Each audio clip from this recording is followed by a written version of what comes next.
ഒരു വാക്ക് മാത്രം ഇവിടെ നൽകുന്നു. ആദ്യത്തെ MLA ഫണ്ടിൽ നിന്ന് ഈ വിദ്യാലയത്തിന് ഒരു ബസ് കൂടെ അനുവദിക്കുന്നതാണ് എന്നിവിടെ പറഞ്ഞുകൊണ്ട് എല്ലാ കുട്ടികൾക്കും നന്മ നേരുന്നു. എല്ലാവർക്കും വിപരീതമായി സംസ്കാരം പാളിച്ചകൾ കണ്ടാൽ നിങ്ങളുടെ കുട്ടികളെ തിരുത്താനും നിങ്ങൾ ശ്രമിക്കണം. മാത്രമല്ല, ഏതെങ്കിലും മയക്കുമരുന്നിന്റെ സ്വാധീനം ഈ പ്രദേശത്തുണ്ടെങ്കിൽ ഉടൻ തന്നെ ബന്ധപ്പെട്ട അധികാരികളെ അറിയിക്കാനും ഈ വിദ്യാലയത്തിന്റെ പ്രിൻസിപ്പളും ഹെഡ് മാസ്റ്റർ ഉൾപ്പെടെയുള്ളവർ പ്രത്യേകം ശ്രദ്ധിക്കണം എന്നാണ് എനിക്ക് പറയാനുള്ളത്. ഞാൻ മറ്റൊന്നും കൂടുതൽ പറയുന്നില്ല.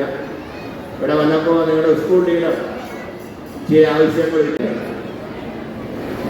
കുറേ കാലങ്ങളായി മയക്കുമരുന്നിൻ്റെ ഒരു സ്വാധീനം നമ്മുടെ പല രംഗത്തും കാണുന്നുണ്ട്. പ്രത്യേകിച്ച് വിദ്യാലയങ്ങൾ കേന്ദ്രീകരിച്ചും ഒരു മയക്കുമരുന്നിൻ്റെ പ്രവർത്തനം നടത്തുന്നു. അതിനെതിരെ ശക്തമായിട്ടുള്ള നിലപാട്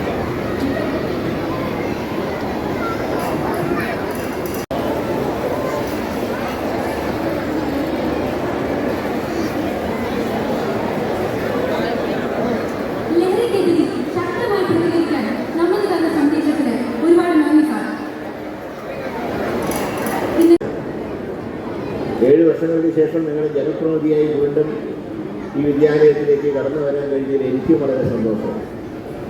8 വർഷം നിങ്ങളുടെ ജനപ്രതിനിധിയായി പ്രവർത്തിച്ച ഘട്ടങ്ങളിലൊക്കെ നിരവധി തവണ ഈ വിദ്യാലയത്തിൽ ഞാൻ